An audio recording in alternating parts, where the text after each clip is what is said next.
between August 15th. Good afternoon, everyone.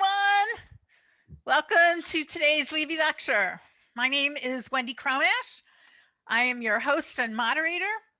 And today we have a very special program. We are going to be speaking to Mark Larson about his book Ensemble. Mark is a retired ETS teacher. Then he taught on the college level. Theater was always his first love, and after he retired from teaching, he decided to write this book about the history of Chicago theater from the 1950s to today. And he spent 4 or 5 years traveling the country, talking to people all over. Over 300 people were interviewed, and the result is a mostly verbatim account of all the different aspects of Chicago theater, how it got started, how, different theaters started. It's fascinating. And I know that you will enjoy listening to his presentation. I want to thank the Levi Senior Center for sponsoring this lecture. Without their support, we couldn't do it. Also, we have generous sponsorship from Avador Evanston. Let me just tell you a little bit about them. Less than a year old, Avador is open on Oak Street in downtown Evanston. It offers maintenance-free living for adults, active adults, 55 plus. It's very upscale. Make sure you stop in for a visit. It's a great option for people who want to downsize without the commitment of buying. Rentals start at only $18.85 per month. They also offer,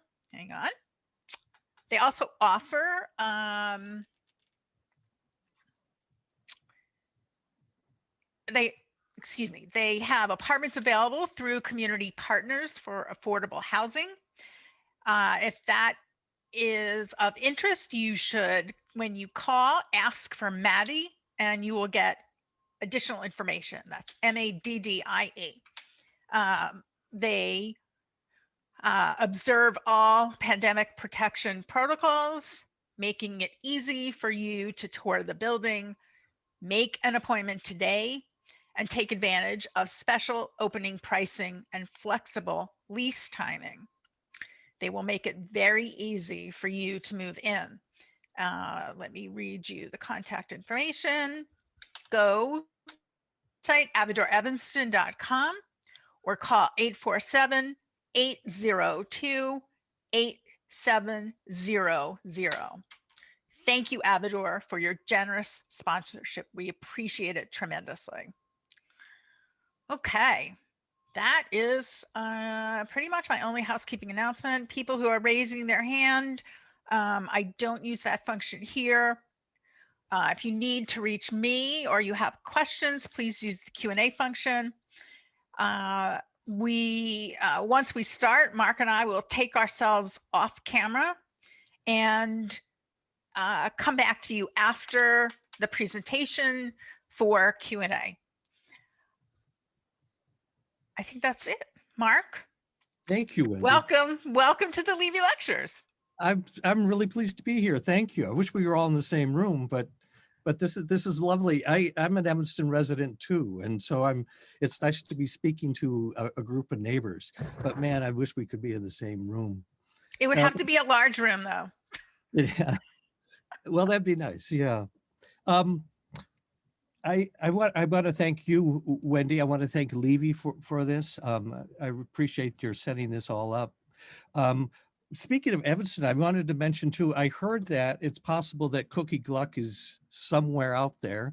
And if you are listening, Cookie, hello. For people who don't know who Cookie is, she in the 70s was the costume designer for Organic Theater Company here in Chicago. And she designed the famous and infamous costumes for Warp, which was this sci-fi adventure series that they did and actually took to New York. And they were crocheted, right? Yes, they were crocheted, famously crocheted. And she got a Drama Desk Award for it. So maybe if you're out there cooking, maybe we'll ask you to tell the story of why they were crocheted and why all the actors' rear ends were exposed. So I might call on you if you're there. I also wanted to say before I start that I wanted to say happy Black History Month. The history of and the influence of Black theater in Chicago is really significant and obviously indispensable to the entirety of the story. And you're going to see examples of that through this talk. But in addition, I don't know if you could see this, but I wanted to recommend this book if you'd like to burrow deeper into that. It's called Black Theater is Black Life by Harvey Young. And it's an oral history too. And I used it a lot as I was researching my own book. So there's that. With that, as Wendy said, I'm going to pull myself off the screen. And the reason is because the premise of my book was always that I wanted the people who made this history to speak for themselves. It's partly why I started in the 50s even, so that I could have access to people. So I'm going to pull myself off. You're going to hear me narrate a little bit. And then I'm going to be playing some clips from the interview. So you'll hear the actual words of the people that are found in the book. All right. Between August 15th, 2019, when my book Ensemble first came out, and early March of the following year, my book talks tended to focus on how Chicago went from being a city with just a handful of theatrical endeavors of its own to an internationally recognized theater town with some 250 homegrown theater companies. And it happened over the course of my lifetime. Now, I understand that you can't really read the names on this list. This is a list that the League of Chicago Theaters sent me of the theaters that were in existence prior to the pandemic. But it does give you an idea, I think, of how many there are here, just the bulk of it. There were 250. And this is a short and hurried list of artists whose careers either were spawned here or were nurtured here. It's a remarkable list, not just because it's long, but when you look at some of the names there. So I'm going to let you just read some of those names.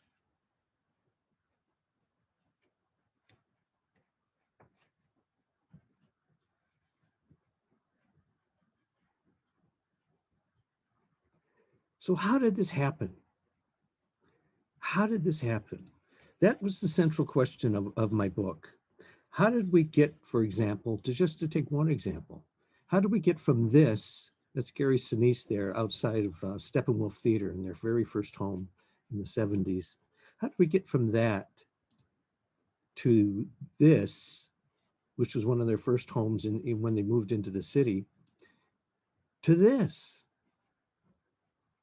And by extension, to this, which is a drawing of their new home, which unfortunately was supposed to open last year, but wasn't able to because of the pandemic, but we're all hoping it will soon. So that's a pretty remarkable trajectory. And I stress again, it's over the course of one lifetime. But as we meet this afternoon, the theaters I wrote about are closed for the moment. The seats are empty and have been empty for almost a year, and they are likely to remain so for the foreseeable future.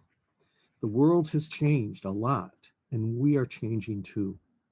Someday I suspect we're going to wake up from our quarantine and find, like Rip Van Winkle, that we have walked into a new era. And I have been wondering what the Chicago theater scene I have been describing will be like when this is over. Will all 250 theaters survive? How will they adapt? And how will this extended pause change them? And how will it change us as an audience? I do sometimes find myself wondering if what I wrote about and have been talking about is now part of a bygone era. It could very well be. But that doesn't have to be such a bad thing either. I talked with Chris Jones, and he told me about an observation a friend of his had made about my book. Somebody said to me about your book that it's turning out to be an elegy. and I think that's sort of interesting because that's probably true. Something ended, I think. Now, what we don't know at this point is, did it end and then, was it a pause and then it came back and it was the same things we recognized from the past? Or is this just a huge shift? But from a historian's point of view, it's obviously going to be, it's the obvious time to end something or start something.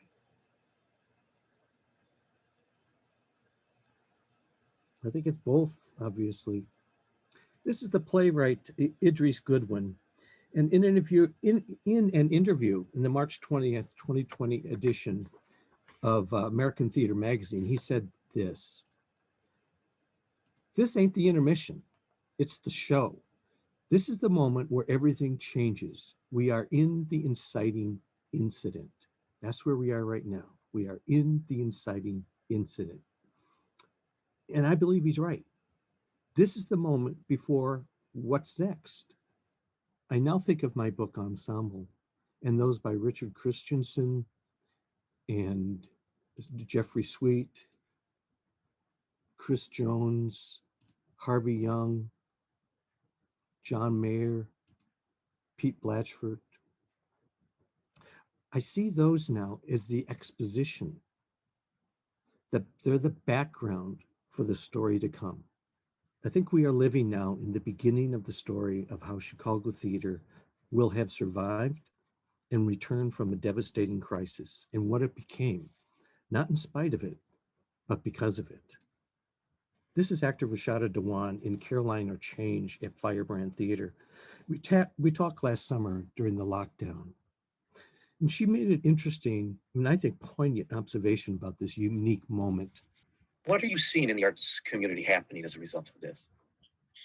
I think people are being held accountable in ways that we haven't felt like we could hold people accountable before. That we've had several talks. I mean, I've talked to my elders in the Black theater community, and they have shared with me a lot of things that I did not know.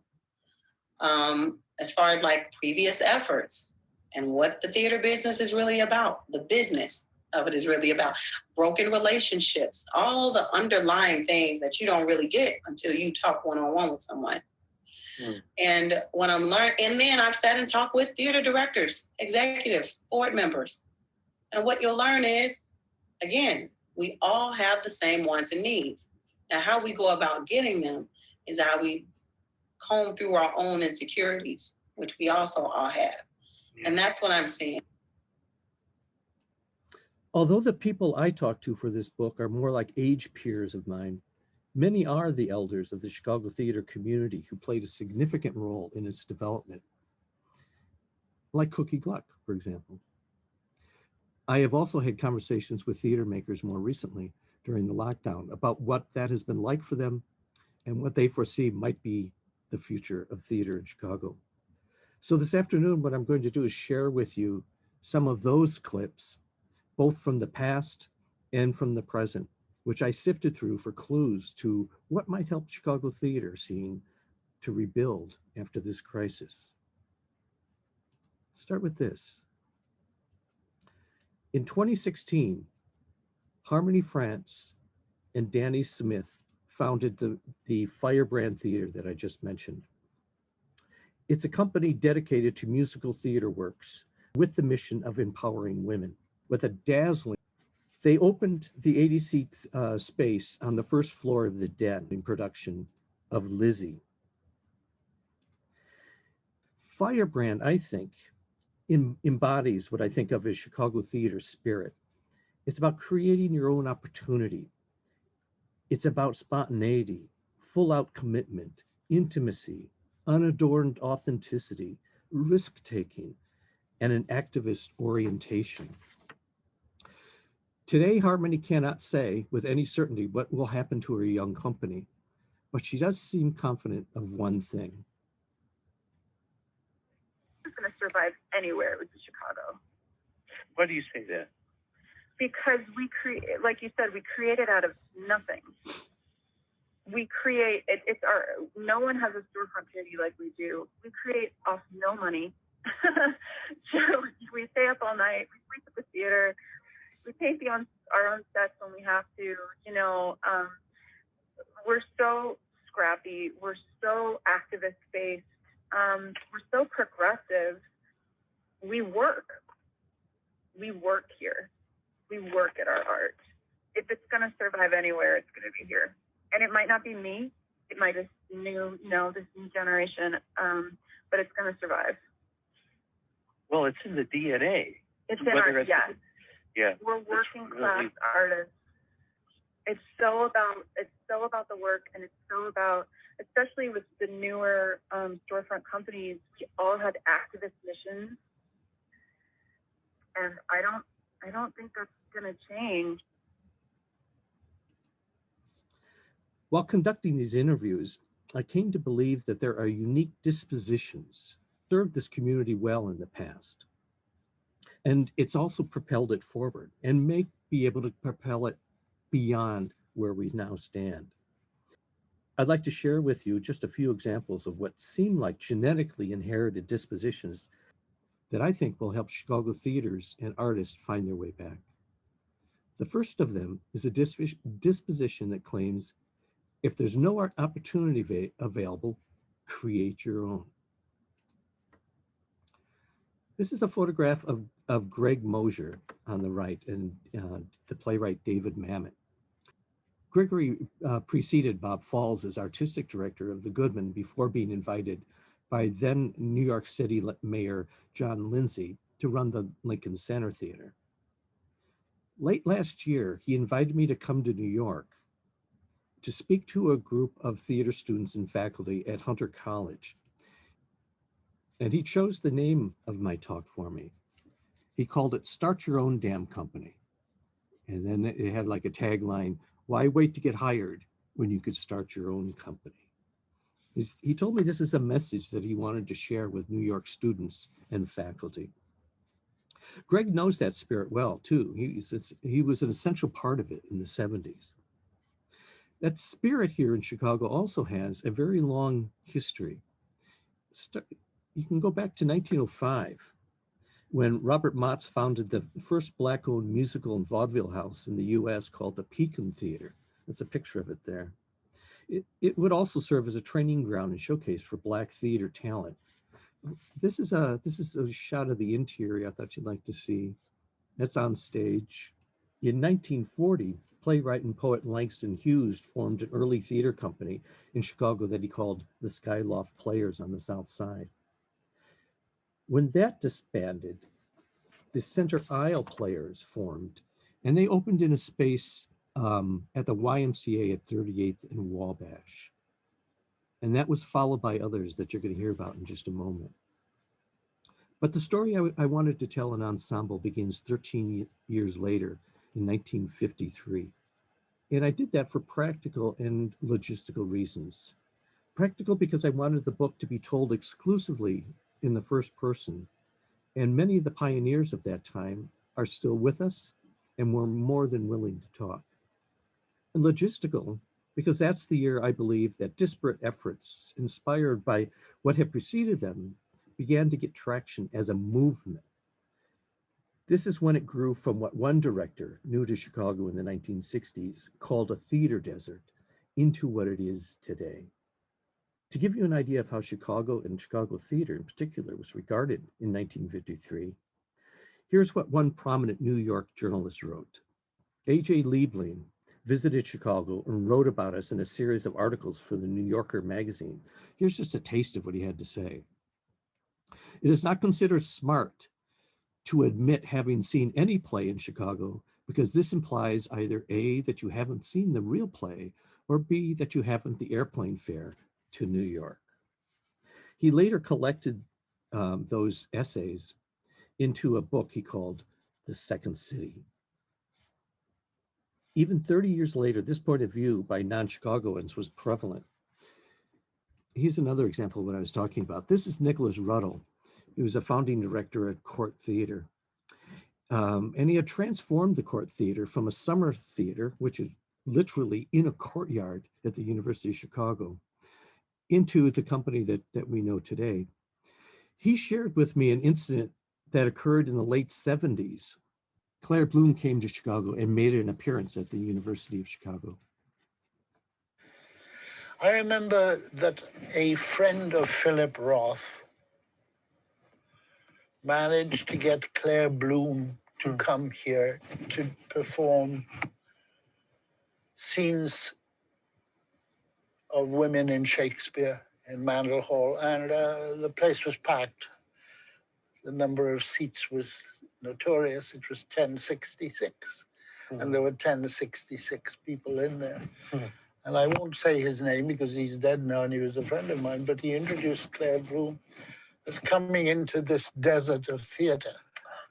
The place fucking exploded in boos because it was, and she was devastated, but he was a writer.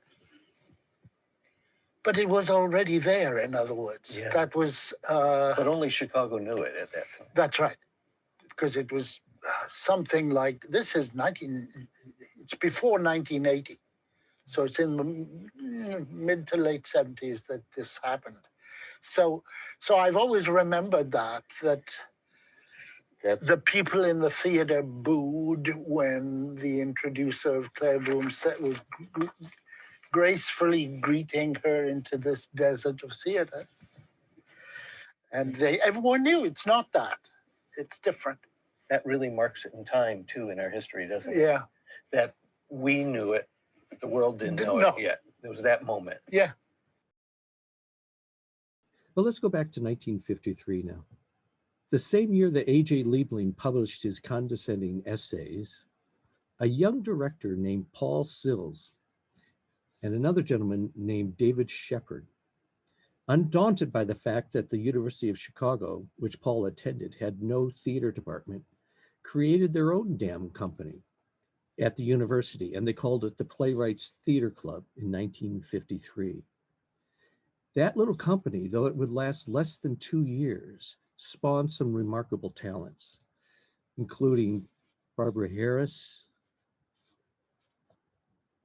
Mike Nichols and Elaine May, Joyce and Byrne Piven, and Ed Asner. They first performed on the 3rd floor of Mandel Hall at the University of Chicago, and then they later moved to the 2nd floor of what had been a Chinese restaurant, making it one of Chicago's earliest storefront theaters. As I said, Playwrights only lasted 2 years, if that, but it did produce an ambitious schedule of some 22 productions of classic works. When it disbanded, some of the players regrouped as the nation's first improvisational theater called the Compass Players. And when that disbanded, Bernie Solins and Paul Sills and Howard Alk, who is not pictured here, opened a small cabaret that they named, with gratitude to A.J. Liebling, the Second City, in 1959. And Chicago has had the last laugh ever since. On the south side of Chicago, meanwhile, Black theater was expanding too, and it grew to include some 10 Black theater companies in the 1970s, which Harvey Young wrote about in his oral history that I mentioned earlier, Black Theater is Black Life. These companies, like Playwrights Theater Club did, opened as a way to create opportunity where there had been none before, but for a different reason. Keep in mind that most of the Black theaters that were created between the 1950s and, say, 1967 were created because we were not allowed to participate. Okoro Harold Johnson, I think, was the first Black director who was allowed to direct a play at Theater on the Lake. He was the very first one. You had all these actors who weren't able to find work. They were restricted by being in these environments. So they created theater companies so that they would have a way to express themselves. By the time I came along, it wasn't as important. We started creating for the purpose of serving our communities. It wasn't about being excluded. It was about creating art that would uplift the lives of our folks. And then in 1974, Jeff Perry, Terry Kinney, and Gary Sinise co-founded the Steppenwolf Theater in a space that they carved into a church basement in Highland Park that seated 88. Here's that picture again of Gary with their first sign. And I had an interview with him and I asked him about what was the driving force behind with their work and what it was they were trying to accomplish. And listen to what Gary has to say about this that connects with creating your own opportunities. You used the phrase "get a theater started." What was your concept then? Were you thinking in terms of an ensemble, or were you thinking just of putting on plays? What was the notion then? Well, I think we were thinking of an alternative to what you would normally consider doing once you left college as an actor. What are your options? Well, you know, people go to Hollywood or people go to New York. And at that time in the mid 70s, you know, there weren't a lot of theaters in Chicago, not a lot going on. And, you know, I think we were just looking for an alternative to going to New York or Los Angeles or something like that. We were looking to create a company of actors that had control over our own work. And we were all willing to sacrifice trying to make a living doing that work for controlling our own work. So that, you know, we would get jobs and everybody had different day jobs and we could pick our own plays. We could pick our own parts. We could determine who was directing and who was acting. And we were kind of had our creative control, which is what everybody was more interested in than going off and auditioning for a lot of things and all of that. We were willing to kind of just do our plays and work our day jobs. That sounds like a real motivating factor then, this idea of having control over your own options and your own work. Yeah. And, you know, maybe for some people it was just fear of the unknown, you know. Well, at least I know I can go up and live in a basement and do some plays, and rather than just going off to the big city of Hollywood and New York and trying to, you know, make it on my own. I'll go up to Highland Park and work in a basement, and at least I'll get to pick my own parts. We wanted to create an alternative and have creative control. I've heard so many variations on that same theme as I talked to these people who had been there at the beginning and who are still there. Several months into the lockdown, I spoke with Paimon Rami again, along with theater artist and cultural leader Maseko Myers, about Chicago after the quarantine. You should be able to detect this same notion of self-direction and motivation, which they predict will be important to the future of Chicago theater. Yeah, you know, artists fall into a number of different categories. You have those artists that wait for someone to give them an opportunity. Then you have the artists that create opportunities. And then you have those artists that have been forced into a position to become administrators or landlords, even though sometimes they had no intention of doing that. The people that will survive this, I think, will be the people that are not waiting for someone to tell them what to do. They're going to be those artists that create in a new way.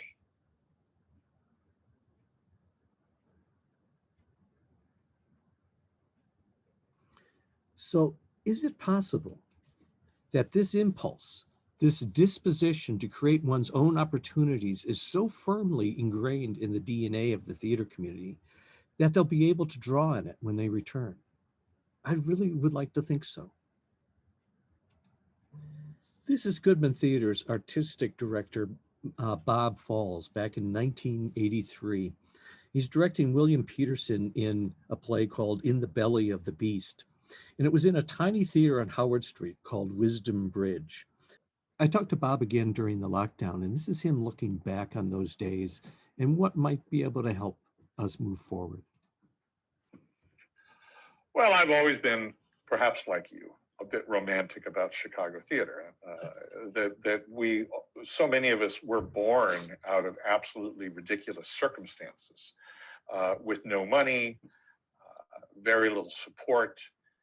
You know, at the time I started at Wisdom Bridge, the Mayor Daley was adamantly opposed to small theater companies, which he found threatening. But yet, bit by bit, we grew, and that happened in the early 70s and mid 70s, and certainly after that, many, many more, hundreds of theaters grew from virtually nothing.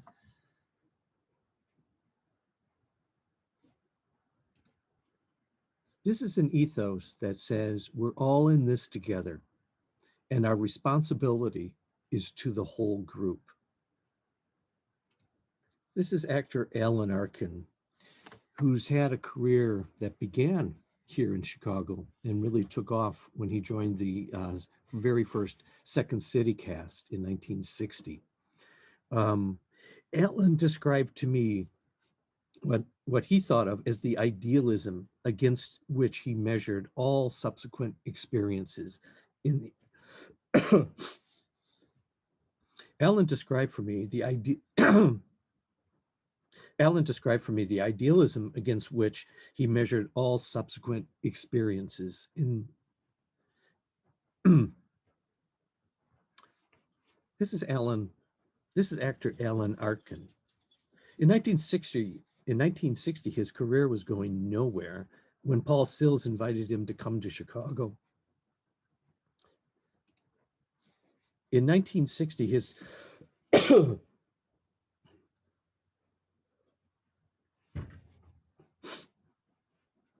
In 1960, his career was going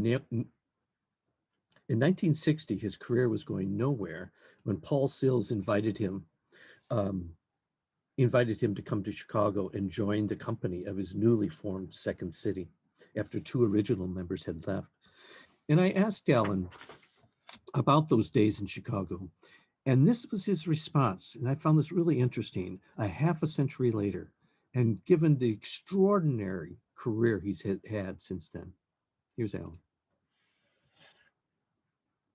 One of the things I think about periodically, I think a lot of me maybe it would have been smarter had I stayed in Chicago, because exactly what you're talking about, there was a sense of us against the world, a sense of a family that was really genuine with when I was in Second City.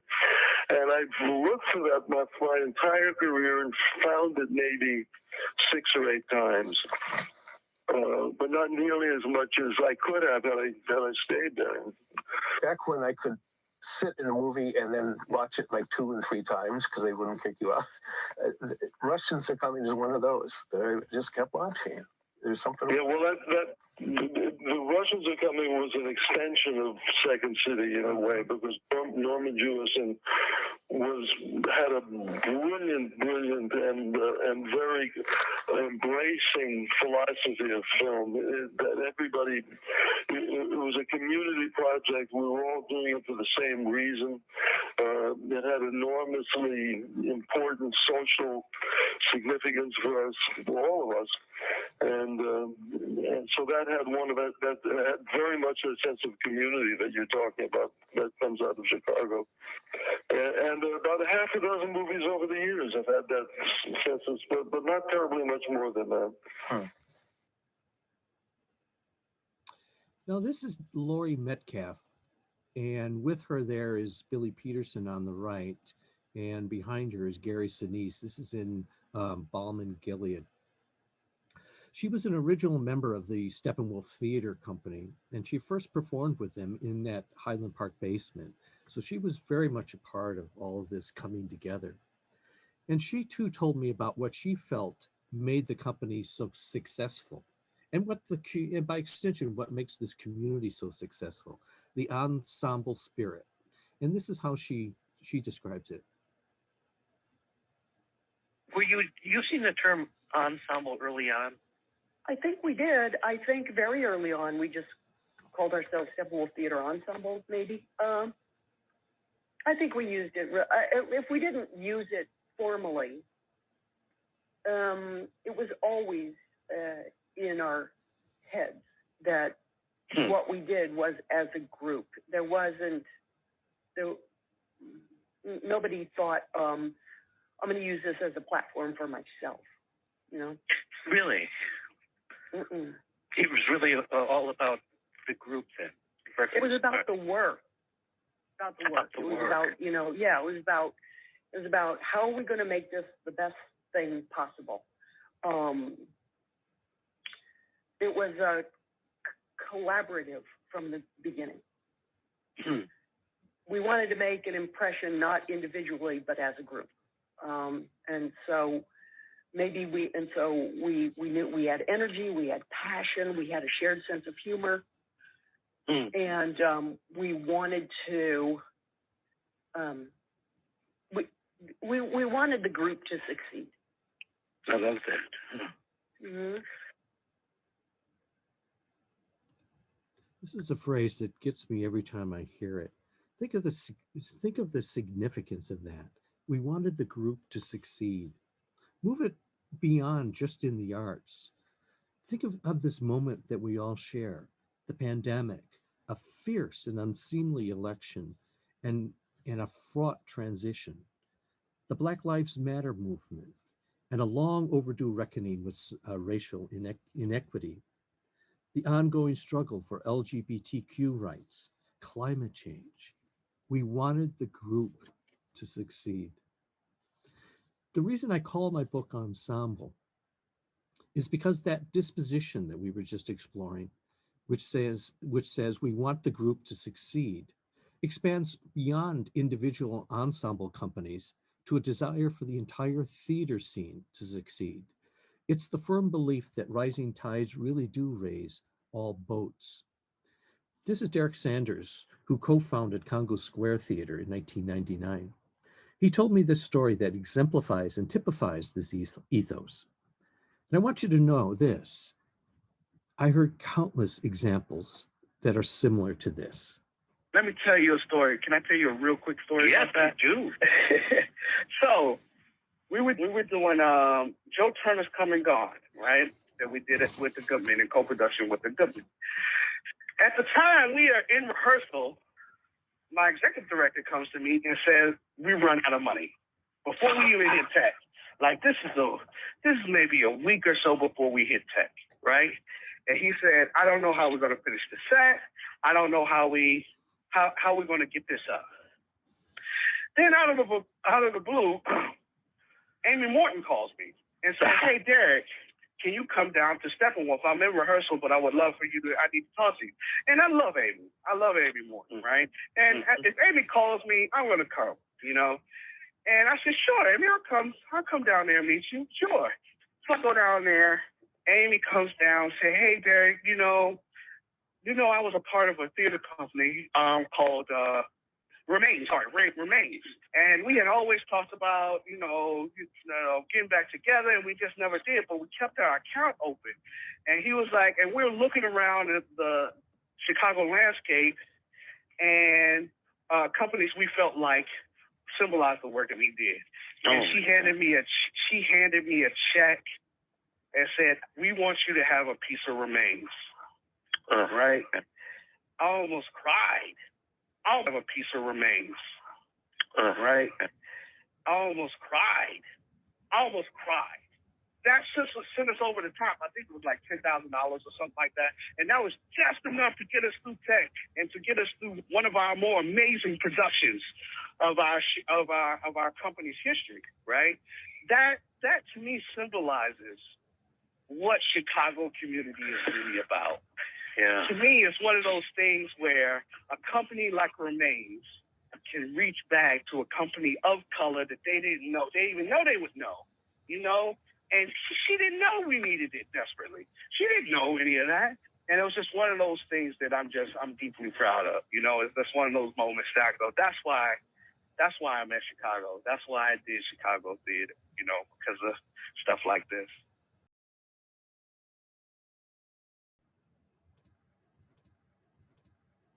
This is Tony Award-winning director David Cromer, who started in Chicago directing and acting in storefronts and a variety of other Chicago theaters before directing off-Broadway and on Broadway. He received a Tony for A Band's Visit a couple of years ago. And there he is getting his Tony. There's the band's visit. And he also received a Tony nomination for directing The Sound Inside last year. He is now a New Yorker, and he offered me an interesting perspective on how and why Chicago is willing and able to take risks, which I'm identifying as a disposition here. So this point of view is born of his insider status, both in Chicago and in New York.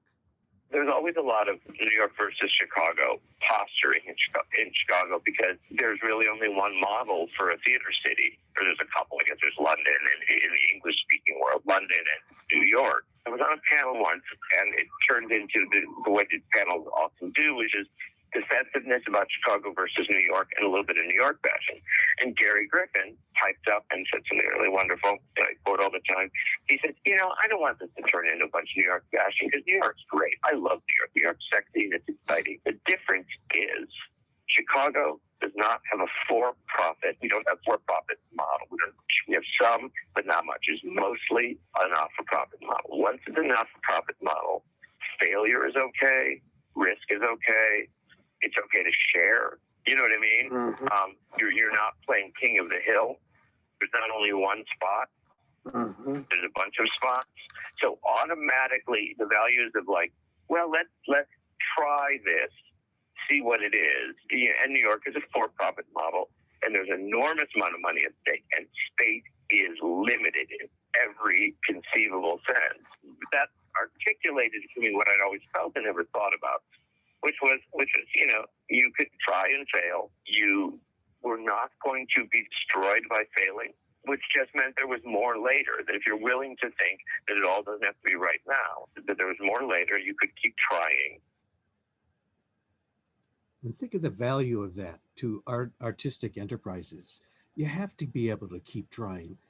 And what Cromer is saying there, and again, I heard various variations on this. In Chicago, you could do that. Bernie Sahlins, who I pointed out earlier was co-founder of Second City, wrote a lovely memoir. And in the memoir, he said this: Chicago is the risk capital of the world, a blessed city where you have a right to fail. When I talked to Amy Morton, we were sitting at her dining room table, and she said something to me that I flagged the moment that she said it, because I knew this would be a really appropriate epigraph for my book. She said, in Chicago, we weren't going to get rich and we weren't going to get famous, so we just got good.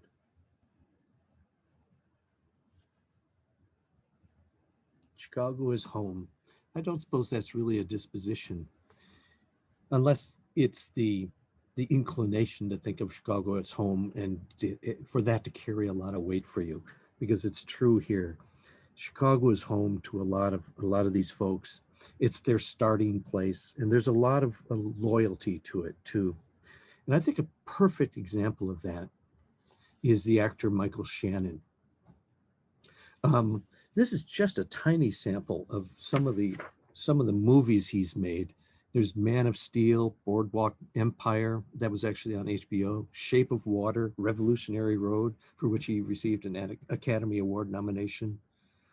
The Current War with Benedict Cumberbatch, Elvis and Nixon with Kevin Spacey.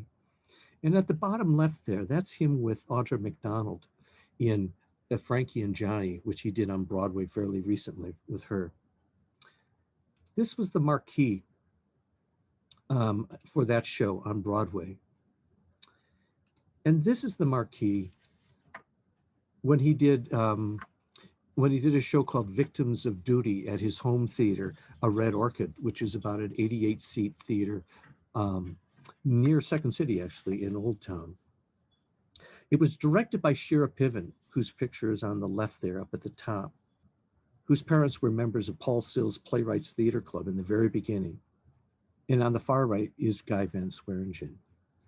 These three and some others did this play a long time ago together with Shira directing. And at the time, nobody knew who any of them were. And so in 2018, the three of them regrouped and mounted the production again at the same place, the Red Orchid Theater, which hasn't changed much in all that time. Michael told me that when they did it the first time, there were sometimes more people in the show than in the audience.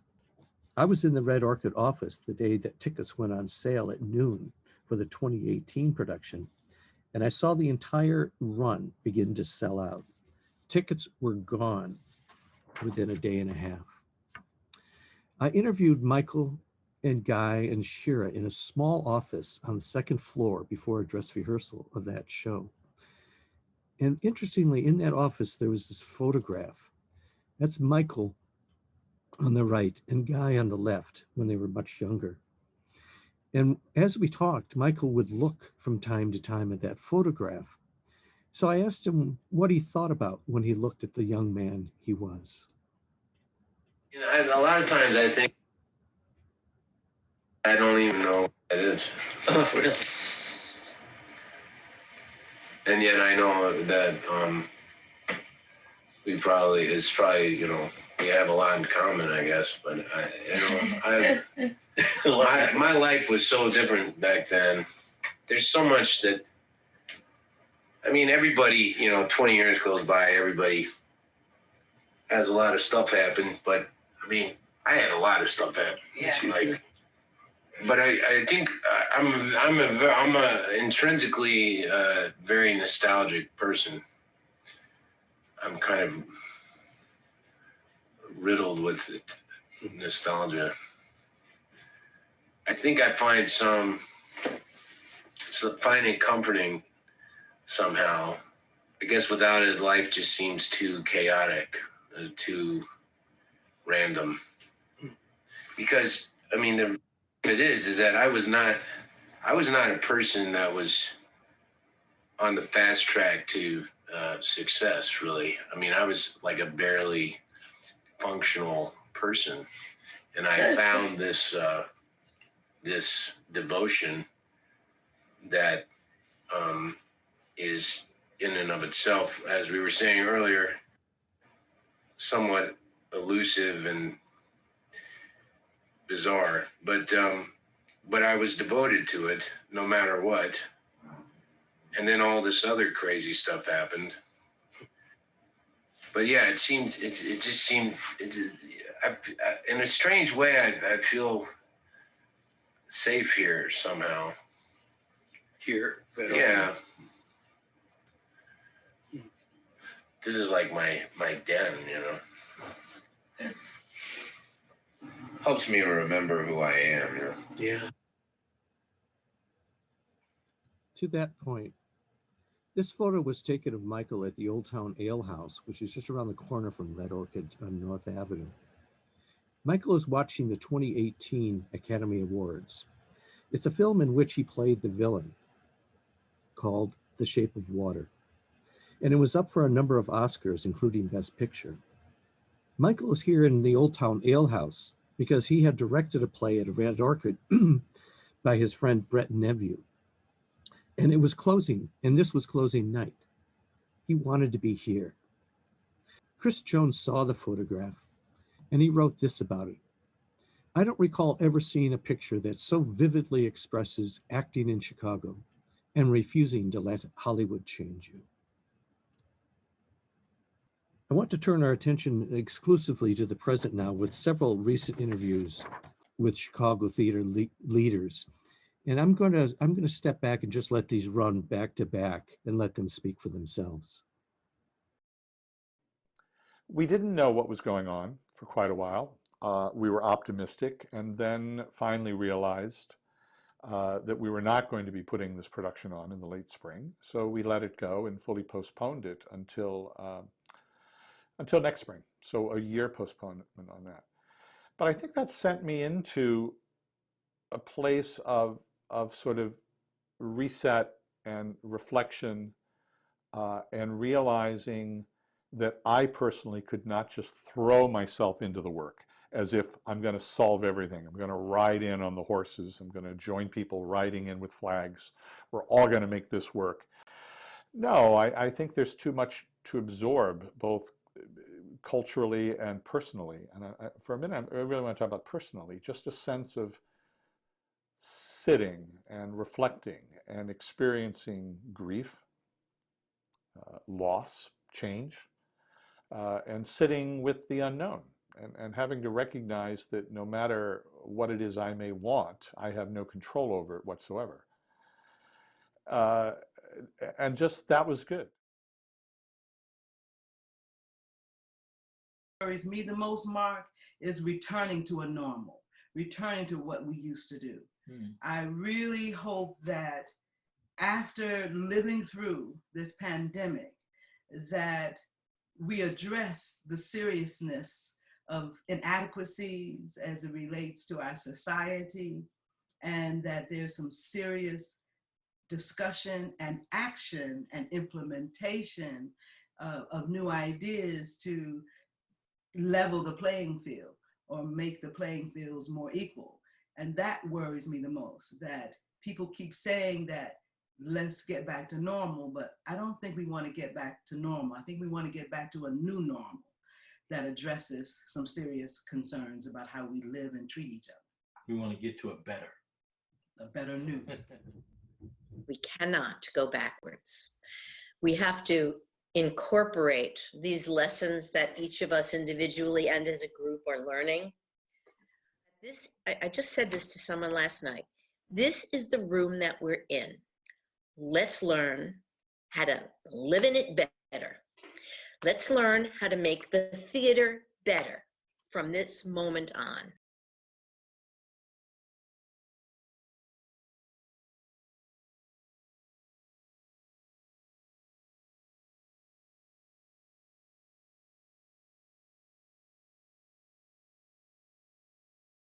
Are you doing well? I'm feeling fantastic. I mean, although I understand that there are things being shaken up all over the place, the uncertainty is at levels that I've never known us to experience in the arts community. But I can just feel the creativity working, the meetings going, the hard conversations being had. I just feel like we are going to come out of this thing better than ever before. What is it that's giving you that sense? Well, because the fact that the whole world has stopped and everything seems to be like a perfect storm of things coming together. How do you just stop, not just the nation, the world, the whole world has stopped for us to have a conversation, and it's brilliant because what it's doing it's strengthening us to talk out and speak out in ways that I don't think this generation has ever had the gall to do. And that is powerful.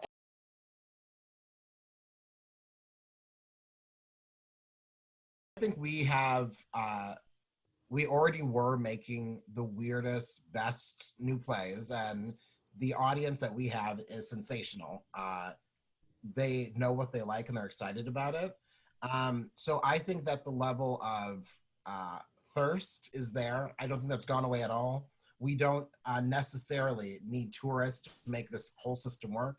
There are people within our city limits that are really excited about the work that's going on here. I also think since we have a lot of storefront spaces, we have a lot of people who are who have strong ingenuity with making spaces work when they shouldn't. I know a lot of back in the days when I was starting, there's a group of people where if we go into space for a wedding or space for a bar, we're like, how many seats can we fit here? Da, da, da, da, da, da, da. Now with social distancing, I do that too when I'm walking around. I'm like, you could go here and here and here and here. So we're good at it. I think that will lend itself to thinking really smart about health and how we fit an audience in a place that maybe what didn't used to be a theater. We are big fans of making space out of things that weren't theater spaces. So that's what excites me. And it's a scary time. I feel weird thinking optimistically, openly. But I know that we have such a strong will. And we see theater as an essential service that just needs to be on pause right now so we can figure it out better.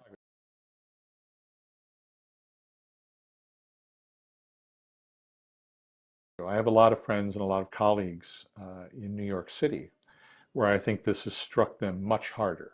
Not to take away from anybody who has suffered. And I think there's been a lot of suffering.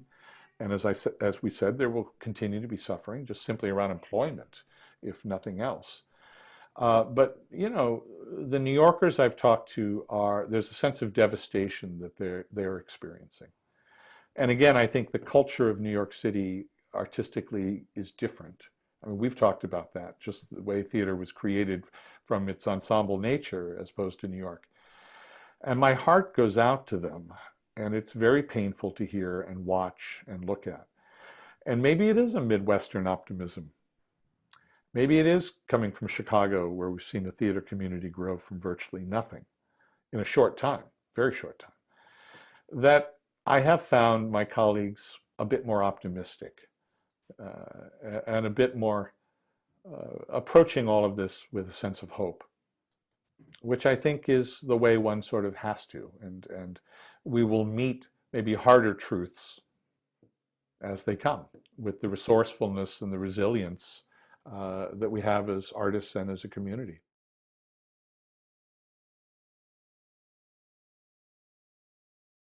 I don't know what it will be like. I think I had this experience. I went to an outdoor show in London, and I felt what it was like to be with other people again at a show. I went to see Jesus Christ Superstar in Regent's Park, and I cried through most of it. It was so moving.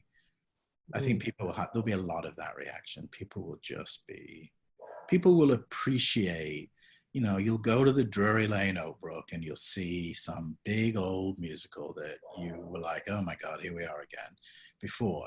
And now you'll be, what a miracle that all these people have come together and done this show and everyone's okay and we're all still alive, hopefully. And it will be appreciated. It won't just be part of the wallpaper of the city anymore because it was gone. Is there a way you feel like the community over romanticizes itself? Oh, yeah. Yeah, of course. Definitely, yeah. Yeah, I mean the reverential sense of community, the reverential sense of we may not have the money, but boy, we got love, you know. That's exactly it. Yeah. Mm-hmm. Yeah, but that's how you keep a community together too. You know, it's like any community's self-definition. Some of it's true and some of it isn't. But enough of it is true so that it has meaning. Yeah. And I think it still has meaning. I'll close with this. This is Sana Seleman. She is a newly appointed executive director of Boho Theater. She's all of 24 years old. And in a recent conversation with her, I was heartened to hear that the dispositions that I've been speaking about are still in place. One thing I am always learning is that I have more to learn. And so I started reading your book a couple hours ago. There is so much that I don't know that I'm eager to learn about, but you know, being able to understand that you're not always going to be perfect, you know, you're going to make mistakes, but yeah, if we don't try, like where are you going to end up? So like that is so interesting. Like this idea, it's like this balance between like the art is precious and then to also try something new. If it doesn't work, it doesn't work, but that's, you've learned. And so it's not a failure. It's just you learning that, okay, well then we're not going to do this. Like it didn't work, didn't resonate with our audience, didn't resonate with us. You know, so be it. That doesn't mean that it's a failure, you know, like what comes out of that, you know, what space does that open up for someone else? What legacy does that have? I think, you know, just trying to dive in and take a breath and just kind of do it. If the story I tried to tell in Ensemble of how the Chicago theater movement began small and grew into a vital, internationally recognized theater town is any indication, I think there is every reason to hope that it will return. Not to what it once was, though, but as Peymon and Maseko said, to a new and better normal. I thank you so much. Thank you, Wendy, and I'd be happy to take any questions now, if you'd like. There, perfect. Thank you. Well, that was fascinating in every way. Okay, so let me go through some of the questions, and then I have some questions as well. Do you believe that Chicago theater is less competitive than Broadway. Yes, I think that's what David Cromer was saying. And, you know, he's speaking from the point of view of having both experiences. It does tend to be less competitive, partly because, as he said, you know, everything is just so expensive there. And if you rent some space, or even if it's a really small space, if the thing crashes and burns, that's really going to be damaging to you. Here in Chicago, so I mean, everybody's competing both for that space and the time and the audience and all of that. Here in Chicago, the sense I kept getting was that rising tides really do raise all boats. You know, if it's good for the community, it's also going to be good for my company. And that's an ethos that I saw over and over and over again. We'd like to help you out. What do you need? That kind of thing. The question is, what's it going to be like after all of this when we find our way back? You know, are they going to be fighting for the same audiences? You know, what's going to be happening there? I don't know. But to this point, I think it's fair to say Chicago is not as competitive. Did the availability of affordable grassroots rents and storefronts, odd spaces make these theaters possible? Yes, absolutely. That's another disposition I sometimes use in the talks, which is real estate is relatively cheaper here. And you could find a little corner and put on a show. You know, there was something called the Voltaire Cafe where a lot of people first started, you know, because they could do things there or in the back of a bar, that kind of thing. That's part of the spirit of Chicago. Where can we find a space and put on a show? And so there is that availability. Okay. Let's see. Do you think as theaters become more successful, like Steppenwolf or Shakespeare, does the bottom line and public success become more important for them? That's a really good question. And I think the answer is inevitably so. Inevitably. And that's something, you know, people who start off, you know, just in the scrappy way, that's a hard thing to swallow. Jeff Perry, who is one of the founders of Steppenwolf Theater and has been the star of Scandal until it just ended their series. He told me about a time that they had been extremely successful. They were preparing to take a show called Grapes of Wrath, directed by Frank Galati, to New York. And they were rehearsing it in this tiny little space across the street from their Steppenwolf space. So everything, I mean, things had been really growing and growing and growing. And now they were back to using a small space to rehearse in. And he said, we were using a broom for a gun. We were using this little chair as a car. And he said, I couldn't help longing for those days again, you know? And Rondi Reed talked about, she was one of the very early ensemble members, sitting in that beautiful space they have there on Halstead and looking around. And she just said, I can't believe this is what we did. But sometimes I really wish we could go back to coffee can lights, you know, and just a one set and that kind of thing. So there is that longing, but inevitably it's the bottom line. Right. That question, by the way, was from Jacqueline Grossman. Thank you, Jacqueline. What about the audience for theater in Chicago? Don't you think the part of the story of the creation of the audience is for the work the theater does? Yes, absolutely. It's there. I see them as part of the ensemble, and I hope that part comes out in the book too. There's examples in there. I can think of one right off the bat.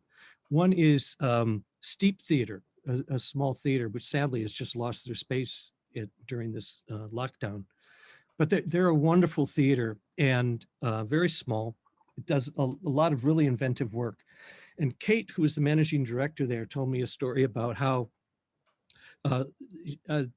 this had just recently happened when we were talking, but somebody came to the box office and said, I want to buy a subscription for next year. And she said, oh yeah, you had a subscription last year, right? And they said, yeah, we didn't like anything. We didn't like anything that you did. And she said, well, why are you doing this? And he said, because we like you and we want to see what you're going to do next. I think that's not a one-off. I think that's a spirit that is kind of embedded here. I think audiences are willing to take risks with these artists. And the other thing is, I think they like watching them grow up. We all watched Laurie Metcalf, become what she is. John Malkovich. Yes, that's a really good question, and I think it's really true. Okay. Are you aware of any playwrights writing about the pandemic now? I am not. Some of them I've asked some people, and they're a little coy about it. Yeah, and I don't want to speak for them. All right, so I'm just being really general here, but I have talked to people who are trying to figure out two things. One is how this needs to be addressed, and how is this going to be addressed? But when's going to be a good time to address it? And when we all come back from this, are we going to want to live in a tiny apartment set, about the pandemic? When will be the right time for it? How will it be filtered in? I think it's going to be a really interesting question. But I do know some that are, but they're not speaking about it yet. Okay. I know the Piven workshop was extremely influential on drama and actors here. Are there other cutting edge drama teachers in the Chicago area? And can you talk a little bit about the Piven workshop and the influence they had? Yeah, it's another Evanston institution.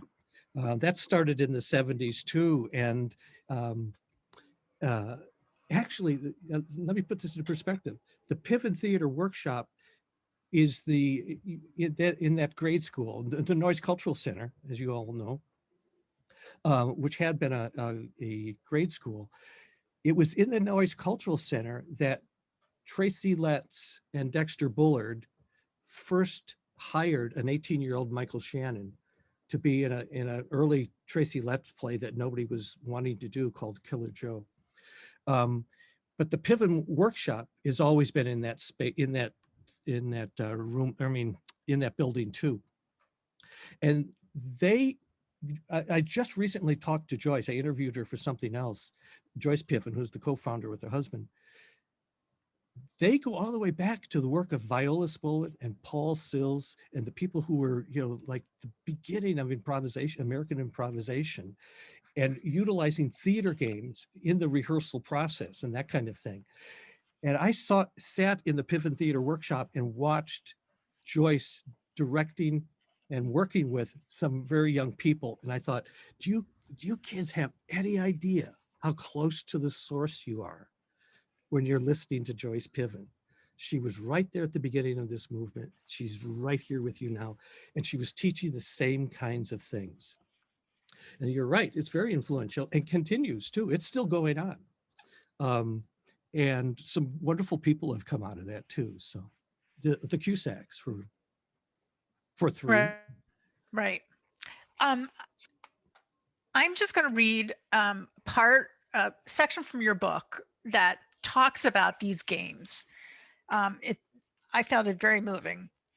You're talking about this woman, Viola, which you can elaborate on afterwards. But so Viola's work emerged out of Neva Boyd's and Jane Addams' ideals. In fact, some of Viola's games actually embody Jane Addams' philosophies and ideal.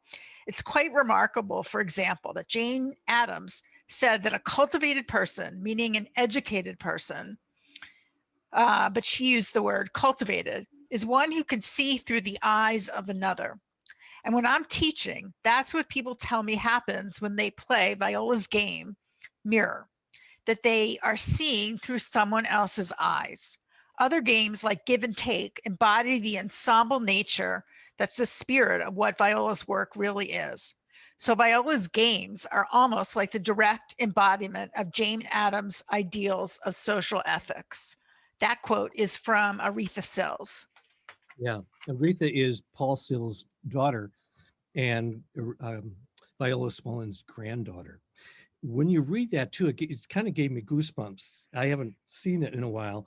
And it makes me think of something Joyce said. She said, if somebody asked me, how do we fix the world? How do we change the world? I'd tell them one workshop at a time. And that can sound really glib until you know the thought behind it, what you were just reading about, how this, working with other people and relying on the other people and they're relying on you. There's another game called Machine that captures this really beautifully, where one person starts an action and they're part of a machine, and then somebody else joins them and it's sort of connected, but you can't think about it in advance. You just join, right? And you keep adding people, and they're all just out of the peripheral awareness are picking up on what the others are doing. And Joyce said the most beautiful thing is when they can all slowly, without any cue, end at the same moment.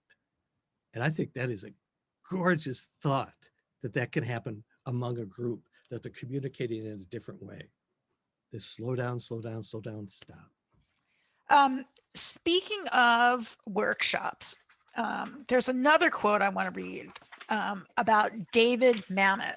And I just found this, the whole beginning of the book talks about the atmosphere and the energy surrounding the University of Chicago and how things really got started. And it's just so interesting to see these people at the very beginning of their careers. And you feel like they're all in the same room talking to one another, even though it's separate conversations. So one of the early, this quote is from Bill Macy, and he's talking about when he was just getting started as a young kid. At Goddard College, where there were no rules, he came in. This is David Mamet. He was a teacher. He came in, he said, okay, rule number 1, be on time. If you're not on time, I'm going to lock the door. Don't knock, don't disturb us. If you're late a couple of times in a row, don't ever come back. He said, be prepared. What that means is if you're not off book, reading without the script, don't ever come back. Completely off book, I'm going to make you sit down. He said, don't ask stupid questions. I don't want to hear your stupid student questions. Keep your mouth shut until you have a good question. And they worshiped him. They were absolutely spellbound by his command and command of the material and what they were teaching him. It was just exciting to read. May I say something more about that? Absolutely. William H. Macy talked about how he had been in school in Vermont and been a student of Mamet's, and that's what you were talking about there. He and Stephen Schachter, who became a director, were kind of traveling together. They went to New York, and then they went to LA, and they're trying to make it, right? And Mamet had, at the Organic Theater, had a play called Sexual Perversity in Chicago, which was just kind of stitched together pieces. And Mamet, it was not a huge critical success. It got some attention. Mamet, according to Macy, this is what Macy told me, Mamet called them in LA and said, come to Chicago, I've got a big hit. And I want to start a theater company here. Come to Chicago. And Macy said, and we did. We got in the car. I don't even know how we did all this, but we got in the car and came to Chicago.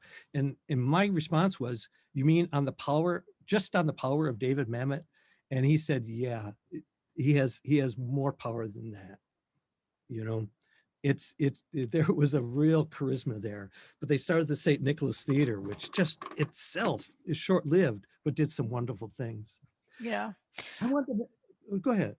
I was going to say, we're getting a lot of questions about very specific small theaters. And I just want our listeners to understand that there are over 250 theaters mentioned in the book. And we don't have time to talk about all of them.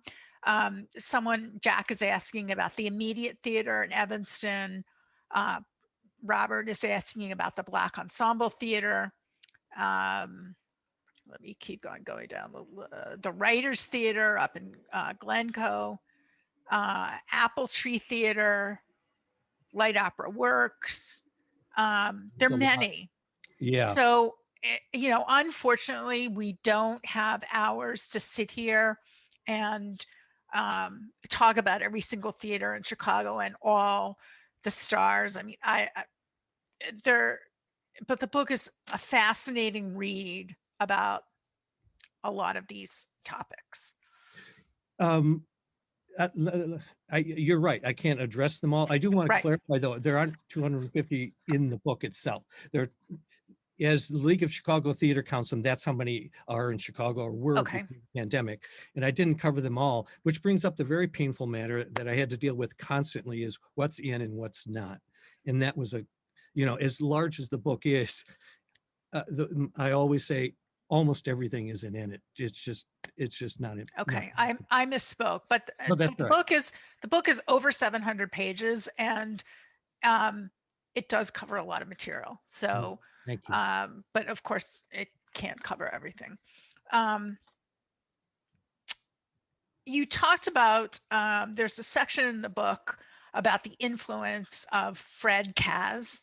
Can you Yeah. talk a little bit about that? Fred Kaz was the musical director at Second City and a much beloved person. He was kind of a character though too.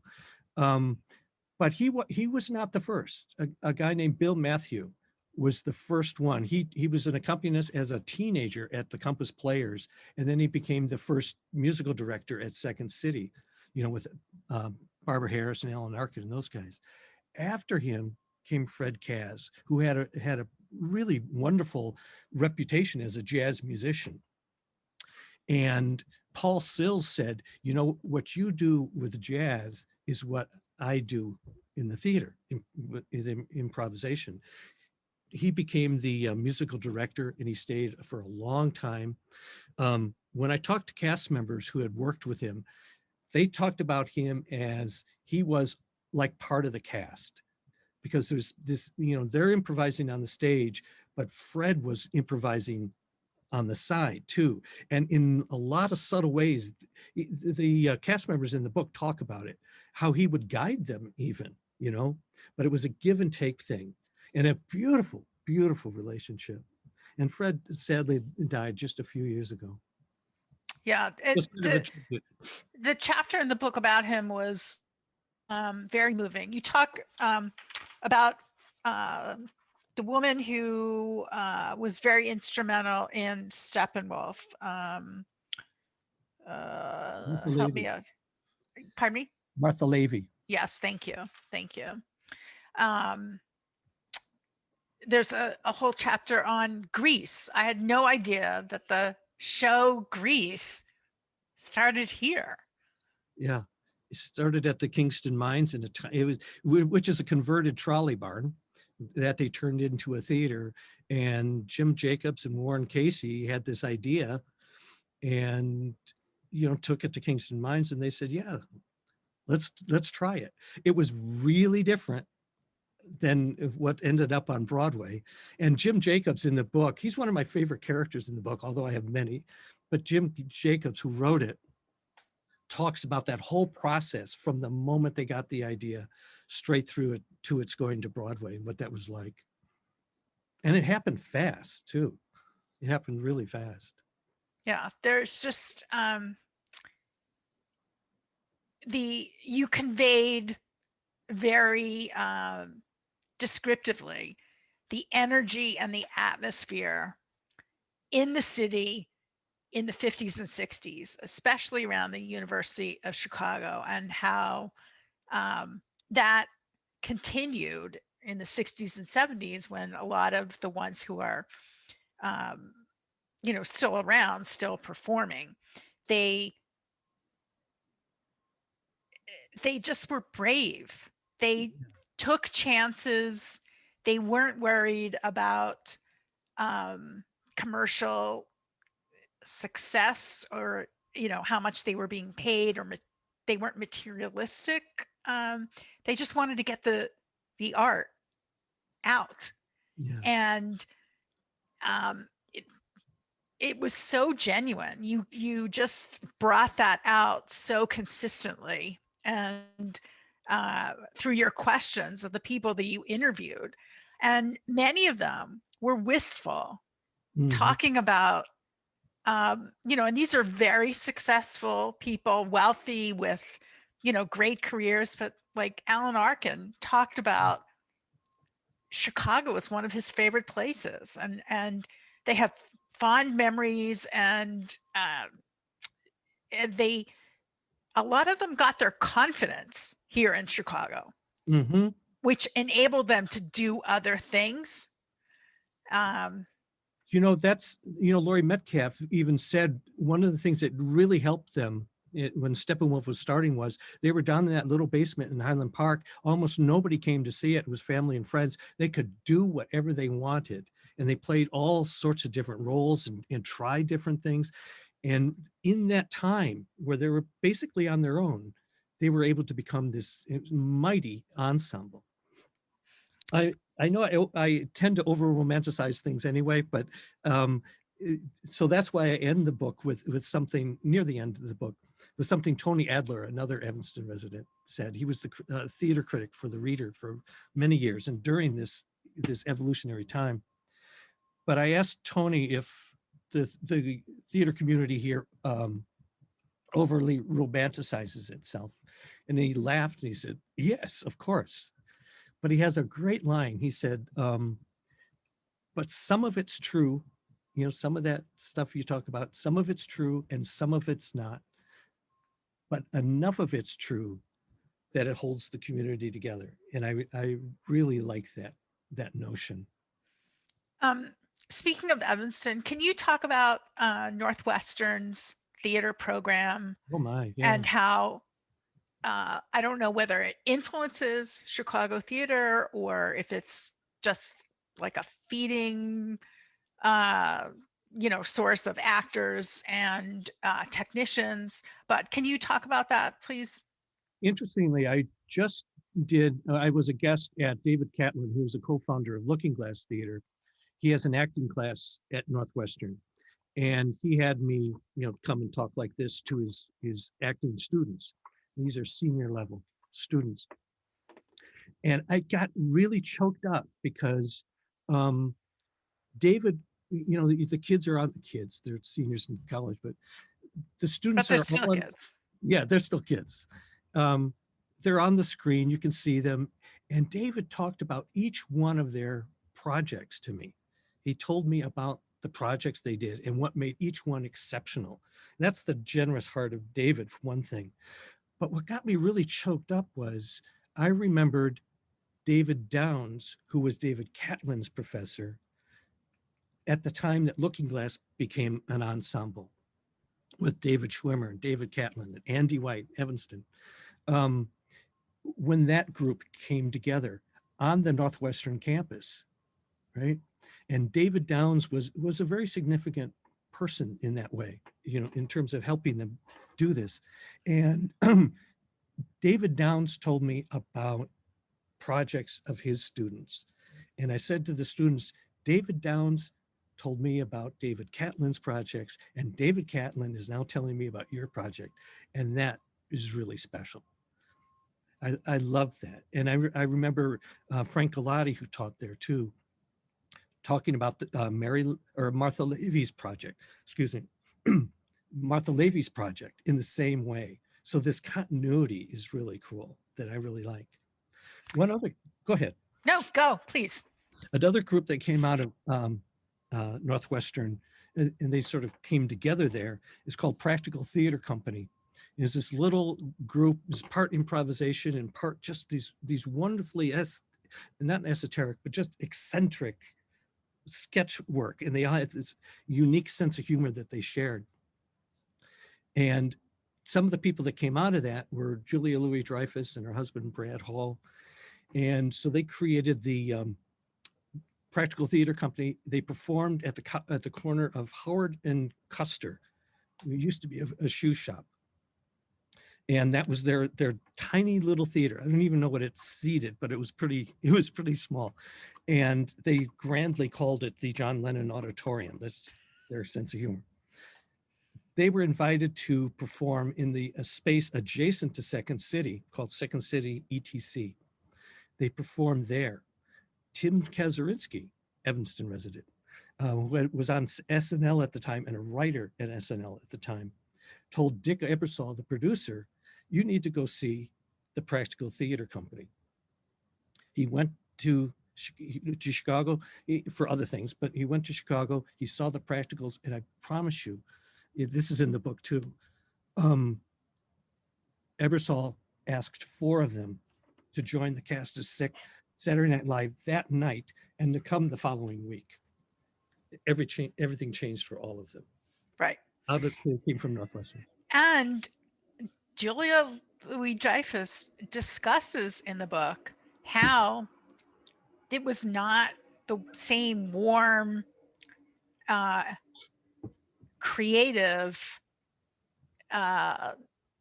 it's okay to take risk atmosphere in New York. And she was not happy at all. She did not do well. She talks about that very candidly, that there were just, they went from being able to do whatever they want and make their own decisions into a very almost corporate environment. And it was shocking and not really what they wanted. And what she says, though, is thank God I had that experience in Chicago, because I was able to carry that with me. And what's fascinating, I don't know how many people who are with us watch Veep, but that is a fascinating show to watch in terms of an ensemble, the way they all work together. And I talked to a number of the cast members who all said that's coming from Julia, for one thing, but a lot of them come from Chicago. Kevin Dunn, Julia herself, Gary Cole from the Remains Theater, a whole number of Dave Pasquesi. All these people come from Chicago. Yeah, it's interesting too, because David Schwimmer became famous on Friends, which is a great ensemble cast. Yeah. They carry that with them. I think. Yes, they do. Hang on one second. Okay, we're at the 2:30 mark. We have lots of other questions, but we're not going to be able to get to them, unfortunately. Mark, this was so much fun. It's good to be with you, and I do again appreciate your patience with the tech stuff. Well, the audience, they know I've had my tech issues, so I empathize and sympathize, but it was not a big deal. It was just such a lovely afternoon to hear you talk about these people and the history of Chicago theater and how important it is to the city and to these actors. So thank you so much. Before we leave, I wanted to, I know you're working on another book that I hope you'll come back and talk to us about. Yeah.